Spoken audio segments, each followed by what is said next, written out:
سب سے پہلے تو مدنی چینل کے تمام ناظرین کو میری جانب سے سلام پہنچے. السلام علیکم ورحمۃ اللہ وبرکاتہ. میرے لیے بہت ہی شرف ہے, بہت ہی عزت کی بات ہے کہ مدنی چینل کی جانب سے اور دعوت اسلامی کی جانب سے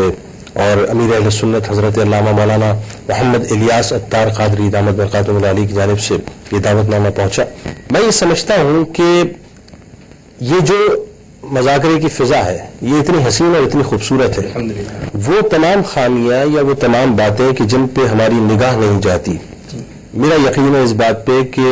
امیر اہل سنت حضرت علامہ مولانا الیاس قادری دامت برکاتہ العالی کی نگاہ ضرور اس پہ جاتی ہے. اور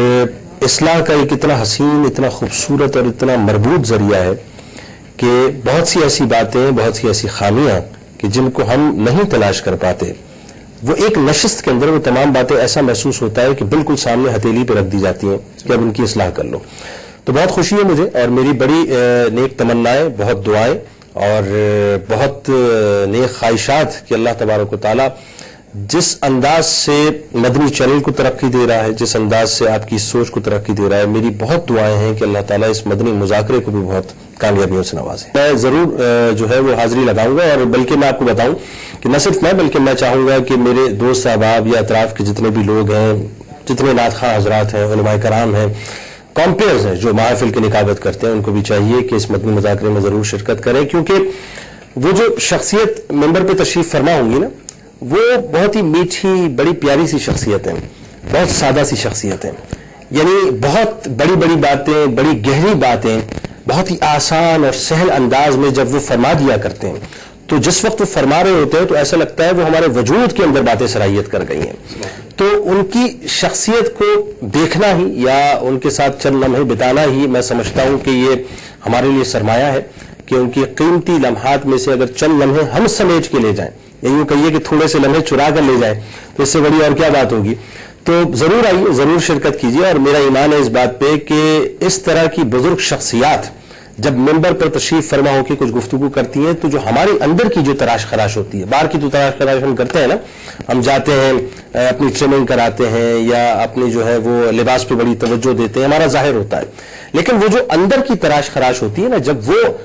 اندر جب گدگدی ہوتی ہے اور وہ گدگداتے ہیں اور بتاتے ہیں کہ صاحب یہاں پہ غلطی ہے, یہاں پہ اپنے آپ کو درست کر لو, اور دیکھو یہ جو تم سوچ رہے تھے یہ تمہاری دانست میں تو صحیح تھا, لیکن اگر اس کی گہرائی میں جا کر دیکھو تو کہیں تم عجب میں مبتلا ہو, کہیں تم تصنع میں مبتلا ہو, کہیں تم بناوٹ میں مبتلا ہو, کہیں تم دنیا کو دکھانے کے لیے سب کچھ کر رہے ہو, تو ہمیں نہیں پتہ چلتا. لیکن ایسا لگتا ہے کہ وہ امیر اہل سنت حضرت علامہ مولانا الیاس قادری دامت برکاتہ العالی کی صورت میں ایک آئینہ ہمارے سامنے رکھا ہوا ہے کہ جس کے اندر ہم اپنی اصلی شکل کو دیکھ رہے ہوتے ہیں, اور ہمیں پتہ چلتا ہے کہ صاحب یہاں خامی ہے, اور اس اسپاٹ کو جو ہے کسی طور سے ہمیں ختم کر دینا چاہیے. دعوت اسلامی نے جو کام کیا وہ سب سے بڑا کام یہ کیا کہ ہم جیسے گناہگاروں کو عشق مصطفیٰ صلی اللہ علیہ وآلہ وسلم کے سمندر میں مکمل طور پر غوطہ زن ہونے کا موقع دے دیا.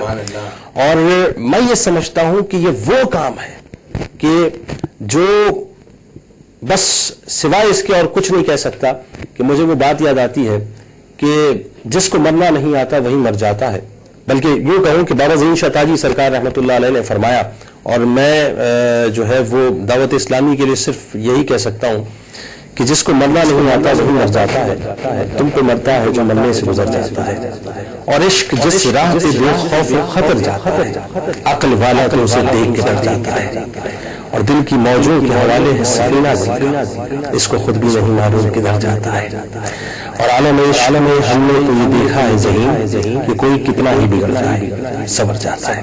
تو یہ جو عشق کی شمع کو روشن کیا ہے دعوت اسلامی نے, یقیناً یہ اسی کا خاصہ ہے اور انہی کے ذمے یہ کام آیا ہے. دیکھیں بات یہ ہے کہ یہ ایک سیلف ایک بہت بڑا کام ہے. میں جب مدنی چینل دیکھتا ہوں اور ایک بڑی اچانک ایک شور بپا ہوتا ہے کہ غیبت کے خلاف وہ اعلان جنگ ہے, نہ غیبت کریں گے نہ غیبت سنیں گے, وہ بڑا اچھا لگتا ہے. اچھا وہ اچھا بھی یوں لگتا ہے کہ ہمارے ہاں میں نے عرض کیا نا کہ بہت سی ایسی باتیں ہوتی ہیں جس سے لوگ صرف نظر کر رہے ہوتے ہیں, لوگوں کو نہیں پتا ہوتا. ہم گوسپس کے نام پر بات شروع کرتے ہیں, وہ گوسپ سے بات شروع ہو کر بیک بائٹنگ میں کس وقت چلی جاتی ہے ہمیں پتہ ہی نہیں چلتا. ہمیں پتہ ہی نہیں چلتا کہ ہم نے تفریح کے نام پر ایک گفتگو کا آغاز کیا ہے اور اچانک پتہ چلا کہ وہ تفریح کے نام پر ہم نے یو ٹرن لیا اور لوگوں کی جو غیبت شروع کر دی. تو اٹسیلف یہ جو کام ہے یہ کام بہت بڑا ہے کہ آج اگر ہم وہی بات ہے کہ کفر لگا لیں، جسے مدنی چینل کی میں ٹرم میں کہوں یا دعوت اسلامی کی ٹرم میں کہوں کہ کفر مدینہ وہ لگا لیں، تو اس سے اچھی اور کیا بات ہے؟ شیخ طریقت امیر اہل سنت دامت برکاتہم العالیہ کی بہت ہی پیاری کتاب کفریہ کلمات کے بارے میں سوال جواب، یہ آپ کو تحفتاً پیش کی جائے۔ صلو علی الحبیب صلی اللہ تعالی علی محمد۔ مجھے اپنی اور ساری دنیا کے لوگوں کی اصلاح کی کوشش کرنی ہے۔